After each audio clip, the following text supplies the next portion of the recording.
Hello. Can you hear me clearly? I can. Awesome. Hi. Hello. Thank you so much. I know I and so many other people are extremely excited to have you join as our August book uh, club author. And I think I speak for so many people. I speak on the therapist side and on the human side, saying that you have made a profound impact on so many of us. So we are thrilled, absolutely thrilled to have you join. Well, thank you for having me. So I don't think you need an introduction, but I'll give one nonetheless. So we are so lucky for our August book club to have Lori Gottlieb, who is a psychotherapist and a writer whose best-selling book, Maybe You Should Talk to Someone, has sold over 1 million copies and is currently being turned into a television series. And her incredible book focuses on the parallel experiences of her personal life and her time in therapy, and her clients' lives and what they bring to therapy.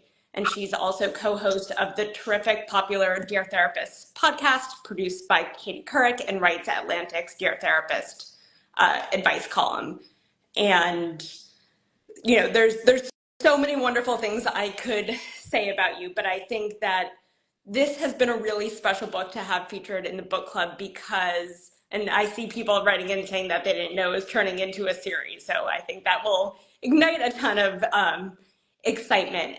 I think it's funny. I was reflecting, and someone else saying that they love your writing. I was reflecting on thinking about the first time that I read your book, which was I think right before COVID started, and I was in a PhD program getting my PhD in clinical psychology and read the book and so admired your work. And so now reading it several years later has been a really special experience as I've reflected on my own growth as a therapist and just have an entirely new admiration and respect for the vulnerability that you bring and the perspective you bring. So it was really a delight to read this time around and the first time as Well, well. thank you. I do that too. I think sometimes we read something that resonates with us and then we read it again years later when we ourselves have grown and we're in a different place. We see things differently. We see things we didn't see the first time. I think it's a really great experience. So I've been hearing from a lot of people actually that they've been, rereading the book. Yep. And it's interesting too, people have been writing in as part of the book club and sharing the times that they first read it and how it's resonated with them. And it's been just so interesting hearing the different stories that they relate to in the book. And I see more people writing in thrilled that it's going to be a series, and someone writing in from Brazil saying that your words have made such an impact in her life. So I have a list of questions. We had tons and tons of questions that people wrote in. And so the questions that I've curated are a combination of some of my own questions, but mostly questions that book club members have written in. And just to briefly summarize, this book club was started about 2.5 years ago when I was feeling just exasperated, sorry, I can't speak right now, by how difficult it seemed to be for people to find mental health care. And so I kind of had made a blanket offer to help anyone for free find mental health care. And so many people wrote into me, not only with requests for that, but also saying, I don't feel ready for therapy. I don't have the means to therapy, to go to therapy, or I don't feel like I have privacy in my own home in the middle of a pandemic to have therapy, but what are some books you can point me in the direction to? So this is how the book club started. And so the book club is a combination of people who have been in therapy for several years, people who have never been in therapy but love to read about mental health care, and so a combination of those. And I think these questions reflect that a little bit. At the very beginning of the book, you write a little bit about the stigma of therapy, and that is something that I think is slowly getting better, but I personally think we have a very long way to go to have completely overcome the stigma. And so for people who haven't been to therapy, what would you say is the biggest misconception of therapy? Oh, I think there are so many misconceptions, and I think that's what leads to the stigma. I think, the kind of older misconception has been that only people who are, have real, like they're crazy, you're like Yeah. crazy. Yeah. And that if you're just dealing with, something else that, or if you go to people will think that something's very, very wrong with you, as opposed to actually something's very, very right with you, Yeah. because, you know, we don't do that, excuse me, with the medical profession, right? Yeah. We don't, if you go to a doctor, something is very wrong with you. We say, sorry, I'm getting over it. No, that's We say, you should go to the doctor. That's the right thing to do. But we don't do that with mental health. And it's interesting that there is, a lot of people say the difference between sort of like mental health and physical health. Our mental health affects our physical health, and our physical health affects our mental health. And so not these binary things. So, if you fall down and you break your arm, you don't say, well, I'll just, have that. It's not like I have, stage 4 cancer, so I'll just like wait it out. But if we feel sad, if we feel anxious, if we're having trouble in a relationship, if we find that we're in patterns, we don't know how to kind of move through or navigate differently, we say, well, it's not that bad. It's not like I'm, whatever you think the equivalent of, the stage 4 cancer for mental yeah. health, right? And so there's this hierarchy that we make, this hierarchy of pain. And I write about that in the book, that there is no hierarchy of pain, and there's no kind of threshold to go to Yeah. therapy. And I think it's interesting because several people wrote in about that, saying this book has made me feel like therapy is a good fit for me, or has made me more open to therapy, but I worry that a therapist would deem what I want to talk about not important enough, or not worthy enough, or not a valuable use of their time. And I think that it's, I think you and I are probably biased as therapists in saying that no problem, no concern, no topic is unworthy of therapy. But I think that one thing that I love so much about your book is that you don't just focus on diagnoses, right? You don't present John diagnosed with blank. That you really focus on someone's entire life, and I think that that's something that I think, at least for me as a psychologist, I I almost never am dealing exclusively with someone's diagnosis. And I always tell people that I treat a person, not a problem. And I think that what you're saying speaks, I think, so much to what I hear people expressing as a concern, that they don't have something big enough to talk about in therapy. Right. Well, I think that the issue too is that so many people in the book, I talk about the difference between idiot compassion and wise compassion. So many will talk about concerns in their lives to, let's say, their friends, but their friends are going to hear a biased version of the story, because we all are unreliable narrators. We're all Yeah. just telling the story through our particular lens. And they often say, yeah, you're right. That person was wrong, whatever you're complaining about to your friend.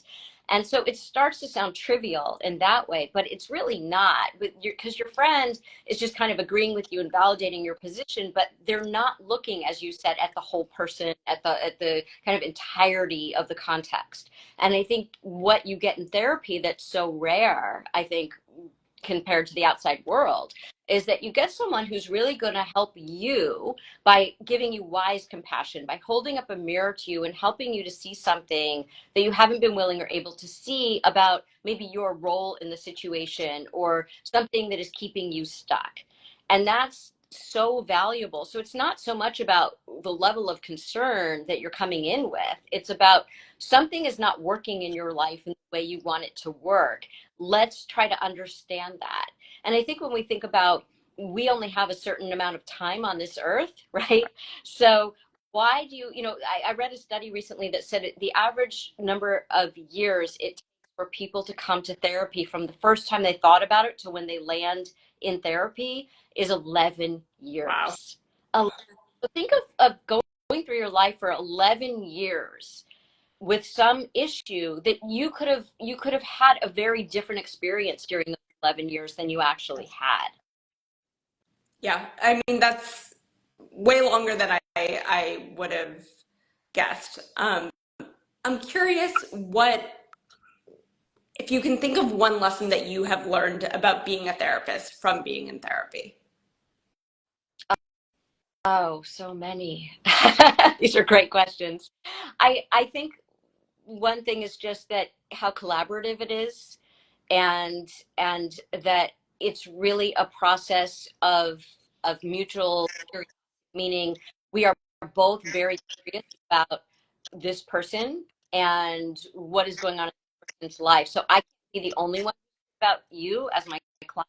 I need you as the client to be just as curious, and I'm going to ask questions that help you to look at certain things, but you have to be open to what those answers might be. And so I think a lot of people come to therapy and think, well, the therapist is going to help me, is going to give me the answer.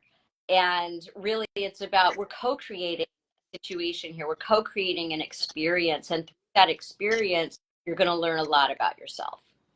Yeah, and I think you speak to that very clearly in the section about counseling versus therapy, right? And when Wendell asks you, like, are you looking for counseling here? That a therapist's job is not to tell someone what to do or to lead them in a specific direction. And like, I definitely think it's a collaborative process. And I think one thing that I often tell people is that in the therapeutic relationship, we're each bringing our own expertise, that the client is bringing the expertise on who they are, and the therapist is bringing the expertise either on a diagnosis or a therapeutic orientation. And so I think that collaborative process is really clear in your writing. Yeah, but I also think it's such a human endeavor. And Yeah. that's why at the beginning of the book that my credential is that I'm a card carrying member of the human race. Yeah. I think to know what it's like to be a person in the world means to know what it's like to have struggled on Yeah. all, long term, short term, whatever it is, but you can't really get through this life without having experienced something, unless you're just not living life and you're not in the world. And then Right. you just are protecting yourself, but you're incredibly lonely. But if you're in relationship in the world, Yeah. all kinds of family, friends, romantic, work, whatever, you are going to experience friction. And so, what does that mean? And so I think that we bring our humanity and foremost to these relationships, which is why I think it's so different from, let's say, what a cardiologist does, or what a different kind of clinician does, because there's sort of a flow chart of someone comes in with Yeah. chest EKG, and then it's this and it's that, and this is what we do. And there is some creativity to it, but I think with therapy, if you go to a cardiologist, you're going to get very similar kinds of experiences. You can go to different therapists and have wildly different Yeah. experiences. And that's that people are a bit uncomfortable with. But I also think it's what makes therapy so effective, is that when you find the right match for you, it can be a transformative experience. Yeah. I definitely agree. I'm curious about self-disclosure, which you spoke a little bit about explicitly at the beginning of the book, but the whole book is a self-disclosure. And I think one thing that sets your book apart from almost any other book I can think of is that you simultaneously write about your clients and your own life. And I think so many books choose one or the other. And I'm curious that, so many people wrote in saying that they loved how vulnerable you were and felt that you were incredibly relatable. And I'm curious that now that you have written a book in which you've been so vulnerable, how do you view self-disclosure in therapy? I mean, I imagine almost all, if not all of your clients now know much more about you than they would about so many other therapists. And so I'm curious how you view self-disclosure in the therapy world now. Yeah, I don't really use it any differently than I always have. I think the difference is that when I was writing the book, so as you know, if you've read the book, I was supposed to be writing a book about happiness, and the book about happiness made me literally miserable, ironically enough. And so I wanted to bring people into this very human experience that only we as therapists get to see from that vantage point. And it's so different from what you see on social media. It's so different from what you see in the world. And I really wanted to connect people through these stories and help them see themselves reflected in them. And so I could not get publishers excited about this book. They all wanted the happiness book. And so I thought, okay, well, 3 people will read this book. Everyone said no one will read this book. So I felt there was a lot of freedom to be vulnerable. I felt like nobody that I know is going to read this book. So fine. And, of course, now, we're at almost 1 million copies. And so I feel like had I known that, I might have been more hesitant, might have edited myself a little bit in a way that I didn't at all. I mean, I don't want to say at all. When you're writing a book, you get to choose what you reveal. Just like as a therapist, you get to choose what you reveal in the room. Um, but I think that I was able to reveal more because I had no idea how many people would read it. But I think that the reason so many people did read it, interestingly enough, is because I was so open and so vulnerable. And so I think it's interesting that people said no one would read the book, but then I had that freedom, and that freedom was what made people read the book. And I think in the therapy room, just like I say in the book, I'm the same as I always was, which is what is my intention in revealing that? Yeah. So how does this benefit the client? And if I can't come up with a rationale in that moment of how specifically this is going to benefit this client, I'm not going to disclose in that moment or maybe ever. So then I want to think about it more. And maybe in a different session after I've thought about it, I might come back to it and disclose when organically that comes up again. Yeah. And I see someone wrote in asking, would this book help me at age 80 with late onset bipolar 2? And I'm like, I welcome you to answer, but will say that the book, I think, helps and pertains to everyone, and talks about the life of an elderly woman and really runs the gamut of all sorts of presentations and demographics. So I would definitely say yes to that. Yeah, what I'm surprised by in some ways and not surprised in other ways is just because this is so human, and that's what I really want to get out in the world. I get anyone from teenagers to I've had people who are in their all all backgrounds, all genders, races, ethnicities, like everything. I just think that's the part about our shared humanity that people are missing, and we get to see that as therapists, but a lot of people in the world in which we live. And so I hope that this person does read it, and I'm curious for how it touched them and in what way. And someone else says it's a life-changing read, and another one says, I've learned a lot from you. Someone had written in saying, I've been considering becoming a therapist, but what has stopped me is feeling like I need to first heal myself. You write so well about being in therapy while providing therapy, and I'm wondering how to know if I've done enough healing to take the next step. Yeah, that's a great question, because there are therapists out there who become therapists in order to heal themselves, which I don't think is a great idea. Yeah. I also don't think that ever sort of an endpoint of, now I'm completely, like I don't have any sort of baggage. I don't have any sort of ways of being that are problematic. I mean, I think that that's sort of going through life. You experience different parts of yourself and depending on what's happening in your life. And I think we're growing throughout our lifetimes. So I think that, if you're in therapy now, that might be a good question to explore with your therapist. Where do you think you need to be? Where do you think you aren't yet? What do you think will get in the way when you're dealing with all these different things that are coming at you that might trigger things in you? Where might your countertransference lie? Those are the things you want to start thinking about now. And yeah, and I think that there's probably also not an answer of this is enough, right? There's no threshold that you cross that suddenly you've done enough healing, and that idea of enough healing is such an subjective perception. Someone else just wrote in asking, as a therapist, wondering about the legality of writing the book as it applies to confidentiality. Yeah. So I explained that at the beginning of the hardcover, but for people who did the audiobook, I think for some reason they didn't afford that. I did not know that. So, obviously I had to change any kind of identifying details, which I did rigorously. I had to get permissions. I mean, it's everything that you would imagine. So, uh, it's not, and also I was not currently seeing the people that I was writing about because that to me felt like too blurred of a line. So, I went through sort of every expected kind of clearance one would need to do something like this. I actually am curious that then do you feel a need to get in touch with them and let them know that there are parts of characters that might resemble them, or do you feel like once the details have been changed, you don't need to let the person know? Oh no, they know. I mean, they know exactly who they are. And I had to be very careful who I chose. So, there are so many stories Yeah.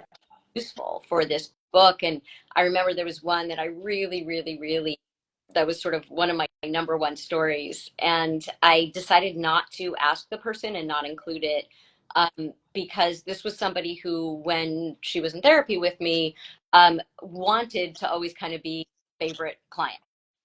And even though we had worked on that, and I think she's in a good place with that, and it had a lot to do, obviously, with her history, I thought that this would just kind of resurface some of those issues. So I had to make clinical judgments too about, well, what would the effect be? Even if a person says yes, like, are they really saying yes? Are they saying yes to please me? Are they saying yes because of some issues that we've talked about? Why? And so it was really important to think intentionally about who I would ask and what those conversations would look like.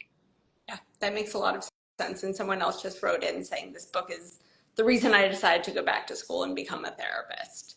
Um, you you write about the agony of not knowing, and a few people wrote in about that. And someone wrote in and said everyone can relate to the agony of not knowing. What actionable steps can we take to learn to tolerate this agony? Well, I think humans do well with uncertainty. That's just sort of our nature. And I think that for people who grew up with more uncertainty, it's even harder. So if you grew up feeling you had more control over your world, you felt like you had a lot of agency, it might be easier, not easy, but easier to deal with uncertainty. But I think for many people, their worlds weren't that certain growing up. And so when that comes up again, it's not just about the uncertainty of the thing right in front of you. It's also about all the times when you didn't know what to expect, when the other shoe might have dropped, when your expectation was one thing and the reality was a different thing. So I think that one of the things you can do when you're facing uncertainty and it's really interfering with your functioning is to look at how much of this is about the thing in front of me right now and how much of this is about something old. Yeah, that makes a lot of sense. One thing that I feel like I had a totally different perspective on reading this time around was how you talked about technology and how it interferes with everyone's lives and technology and the intersection with that in mental health. I think it was relevant then and is more relevant now. And so I'm curious now, several years later, um, I'm curious your thoughts on how AI potentially and technology more broadly are impacting the mental health world, and how, I think that you had a somewhat completely reasonably negative perspective on the impact of technology on therapy and mental health care then, and I'm curious on the risks or potential benefits that you see now. Well, I think with COVID, we've seen that one of the benefits of technology has been that people can be anywhere and access a therapist that maybe they didn't have access to because of geography. Yeah. So I think that that's great. And I actually think Zoom therapy is fantastic, which I did not think before. But I think there's a line of where it becomes less human and how much less human it becomes. And I think, with all these therapy apps, text therapy, AI therapy, maybe there's some insight that you can gain, or some tools you can gain, but I don't really think you're going to be able to do deeper work with technology. I just think that there's something about having a human in front of you. You know, we see this, by the way, with any kind of learning. You see when children are learning that they learn better when there's a human teaching them than when there's some kind of technology teaching them. So I think we just gravitate toward that human connection, and it has just a much stronger impact on us. Yeah, and I think that's so true. And I got a kick reading it this time around with, you know, there was a part where you said, I don't really do Skype sessions, which I got a kick of because like, Skype feels like such a thing of the past with Zoom now. But I think that there's a big difference between increasing access to therapy through telehealth, you know, especially during COVID when it wasn't feasible. And like, I've had so many people now just say to me, it helps so much financially because I don't have to then take 2 hours out of my work day, you know, to drive to and from therapy. But that the second it takes away the human experience, I think you lose a lot of what therapy has to offer, because there's something so uniquely intimate about having that individual, you know, therapist client experience, Yeah. that while convenient, like texting or AI can't offer. Well, in the book, I relate how a colleague had said that Skype therapy was like doing therapy with a condom on, because, which not my language, but because there's something about sitting in a physical space with someone where you're looking at the same things, you're breathing the same air, you're hearing the same sounds, and there are no distractions. Right. You know, not like all whatever is around you, like you're there, there's no escaping. And what I was afraid of when everything switched to Zoom was that we were going to lose that. But I think what we gained was something else. So I remember I was seeing a couple online, and they were having some kind of, you know, they were having a difficult time. And all of a sudden, one partner was crying, and then she stopped crying and she softened. And I said, what just happened there? Because nothing that I had seen would help me understand what had shifted. And she said, oh, he took my hand. Yeah. But it was under the screen, and I missed that Yeah. room. I would have. But on the other hand, I had somebody where there was a cello in the room, and and it was just, you know, you don't know what room they're in or whether that's their room. And I said at one point, whose cello is that? And this is someone that I had been seeing for a few months in the office Yeah. before we had to online. And she said it was hers, and there was so much history behind it. And it was so interesting that she had never brought Yeah. that up, and it ended up a big part of our therapy. So I think there's something about seeing people, you know, we talk about the kind of intimacy of being in the same room with someone, but the intimacy of being in their space Yeah. is interesting, because you actually see things about where they live their lives when they're not with you. Yeah. So benefits to it as well. Yeah. And I definitely remember at the beginning of COVID getting a kick of like seeing several college students and seeing them at home, not in the college environment, and in the background seeing like a Lego set that their college self, you know, would never admit was in their room. Yeah.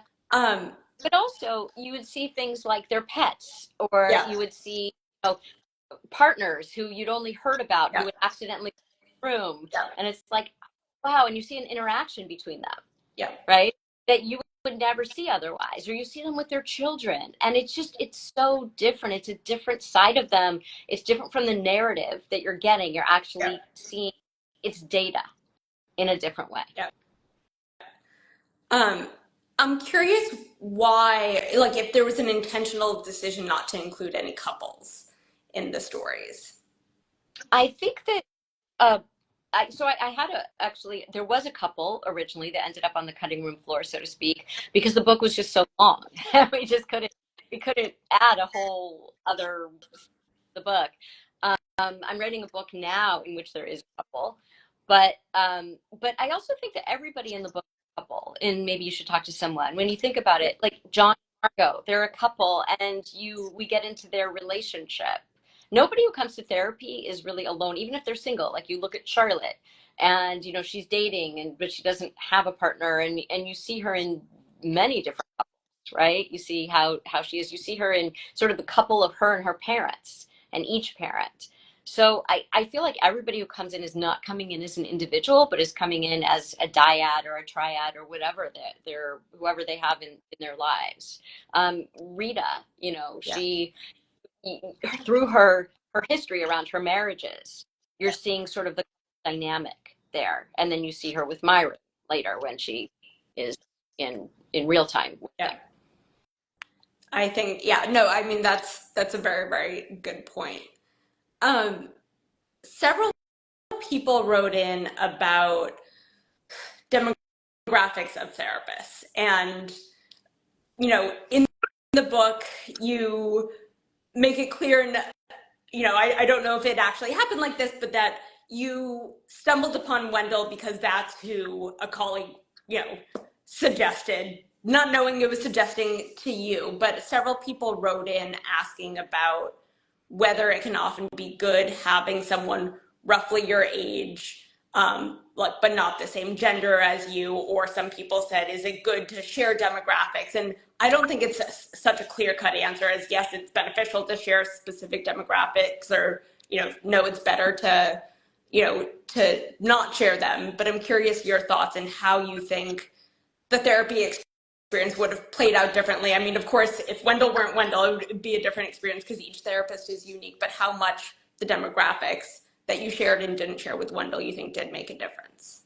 Well, it was interesting because I chose him based on demographics, because I specifically wanted someone who was like the boyfriend that I write about in the book. And, Right, and then I realized when I got to Wendell that my whole thing was, well, if he backs me up, then I'll know that boyfriend. right, right. And Yeah, of course, not the way to think about it. And when I got to him, I realized this is about Wendell the person, not Wendell meeting the demographics that match the boyfriend. So there are therapeutic relationships between people who are very, who could be their grandparents. There are, you know, amazing therapeutic relationships. People who are wildly different in background, in every aspect of lives, in experience, in culture. So I don't think there's any hard and fast rule about that. I do think that some people, uh, understandably, feel more comfortable seeing someone that feels like would understand where they came from. And sometimes that is important, but sometimes it's more about the person who learns about your. So there's no rule on that. It really, you know, study after study shows that the most important factor as of someone's therapy is your relationship with your therapist. Matters more than orientation, experience. All those things matter, but as much as the relationship. So I always tell people that when you're looking for a therapist, how is that relationship? You have to really feel like this is what I want to work with. yeah. And I'm curious, one other person wrote in asking, or it might have been a couple people who asked about this topic, you know, and you talked earlier about how two cardiologists are likely to, you know, perform the same procedure given a specific presenting problem, whereas two therapists, you likely will have very different connections and outcomes. And someone wrote, not necessarily about asking if a therapist is a good fit, which is a common question I get, but asking how and when to tell that there's stagnancy in that therapeutic relationship and that finding a new therapist might be the better option. First of all, I think that you should think very clearly in the beginning, even after the first session, about when you leave. You know, there's the question that I just brought up, which is, do I feel understood by this person? Do I feel like this person gets it? How do I feel sitting in a room with this person? The other question is, did this person say something, ask something that maybe challenged me to think about something I was talking about a little bit differently? Because if you're just going to therapy and the person's just validating your perspective, you can just get that out in the world. All your friends will do that. So that's not really going to help you grow or in a new direction. So I think when people feel like they're stagnating, sometimes it's because they're not being challenged. They're not being challenged to kind of look at something a little differently, or wonder about it together with a therapist, or to kind of imagine something different, to look at something you're describing, say, I wonder what this other person's perspective might be if they're sitting here on the couch telling me that story, or any kind of question that you can ask like that. There are a million of those questions, and maybe you should talk to someone that give you the sense of how sort of when how I challenged, especially let's look at maybe John or Rita. Um, Julie challenged me, I would say, maybe more than I challenged her, and Charlotte certainly I challenged. So you can see what that looks like, and I think that getting that you're not stagnating. But I do think that even if you have a therapist that does challenge you, that it's also incumbent upon that therapist to notice when this person comes in, have we met our goals? Have we, what are we working on? Plan, because if you don't know why that person is coming every week, you're not going to really be able to help them. So I think that a lot of people think that therapy is just kind of like a conversation, but actually the therapist is thinking very much about what is this person coming in for? Have we met goals? And if we have, is there something else that's come up that this person wants to work on? And if not, maybe we suggest, hey, it sounds like you're doing really well with X. You came in because of this. How are you feeling about maybe going to every 2 weeks for right now, or maybe going a month and just seeing how it goes? Yep. And really initiate that conversation. And as the client, you should be able to initiate that too. Yep. So many people are afraid to do that. They think, I don't want to hurt my therapist's feelings, or I'm breaking up with my therapist. No, our goal actually is to have you leave. Yep. It's like raising a child. You want to launch them into the world. We want to launch our clients into the world. Yeah, I totally agree. I remember, I think in my first grad school class, a professor asked, what's the difference between a friendship and a therapeutic relationship? And instinctively, like probably speaking without thinking, but I now think it is true. I said, in a friendship, if it ends, that usually means something went wrong. And in a therapeutic relationship, if it ends, it often means that something went right. And Yes. so I think, to add to your eloquent answer, that you should always be working toward a goal and working toward the ending. And, at the end of the session or the month or, however long it is, to have a reflection period and ask, am I making progress toward those goals? And do I see the end coming closer? And, I see someone else just wrote in saying, I'm currently reading your book. I just finished Julie's story, beautiful. And someone else wrote in saying that they have a Julie, and it was really validating to read about your experience. I'm so glad to hear that. Yeah.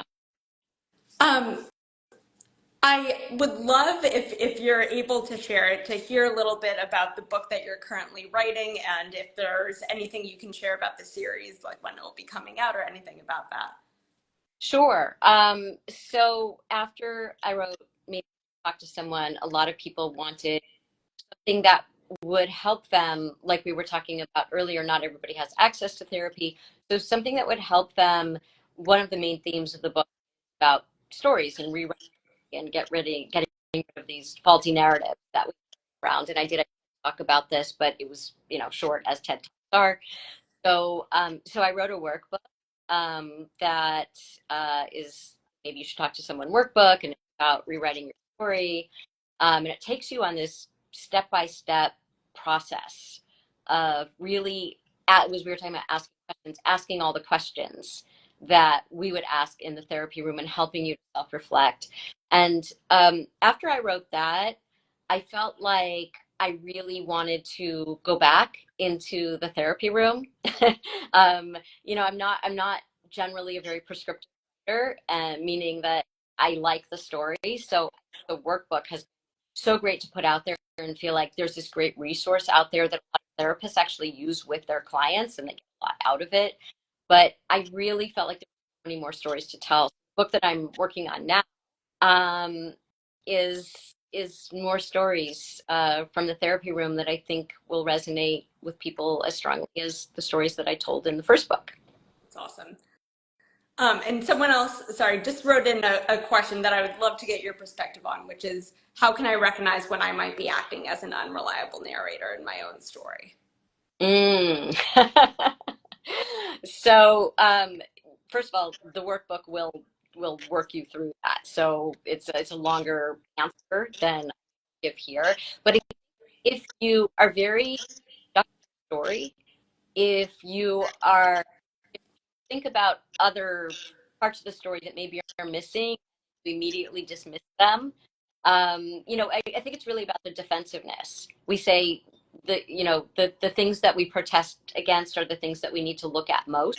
And I think that's very, very true with us as narrators, that when we're willing to look at something, it's usually the very thing that we need to look at more.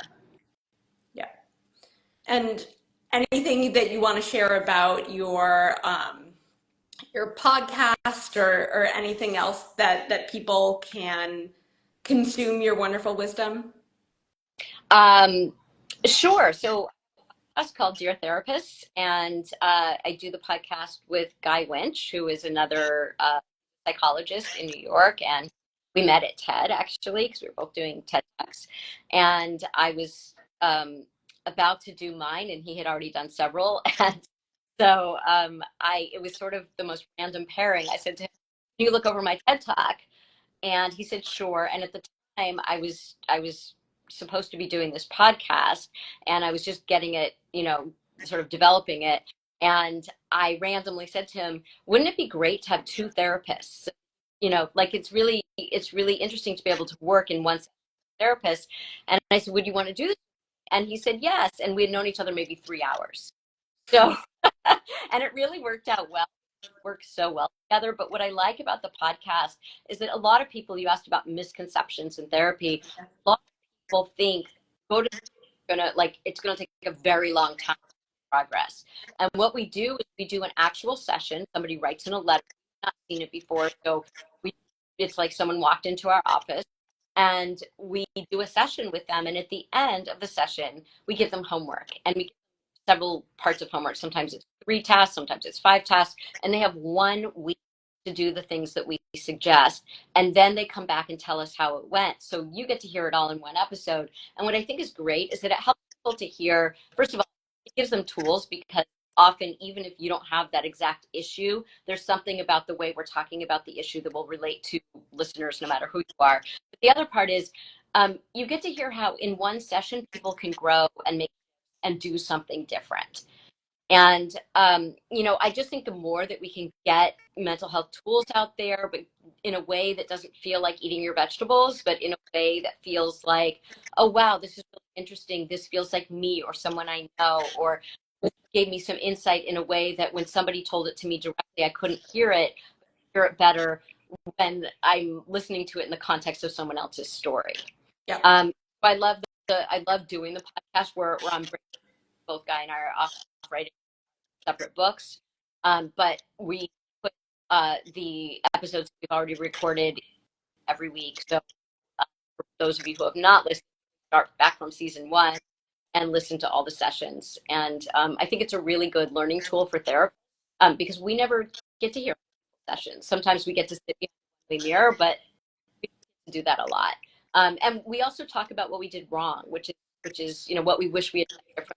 So we have an who is a PhD student in psychology, and we did some kind of case consultation sessions also, where we talked about what went well and why they went well, and sessions that we wish we had done something differently and why, maybe what got in the way for us. So I think it's a really good learning tool, but also I think just for people who are not therapists to kind of think about, how do we get through some the problems of daily living, and what are some new ways to approach those. And then, sorry, no, go ahead. I was just going to say, people are writing and asking where they can find podcasts. Wherever you listen to podcasts, Spotify, Apple, wherever you listen, it's everywhere. And it's called Dear Therapists, plural. And yeah, no, go ahead. We're asking about the show. Yeah. So we're doing the show with at Netflix, and Kristen Bell is playing me, and I'm very excited about that. And I hope that it's as sort of funny and moving and authentic and genuine as the book is, and bring these stories to even more people.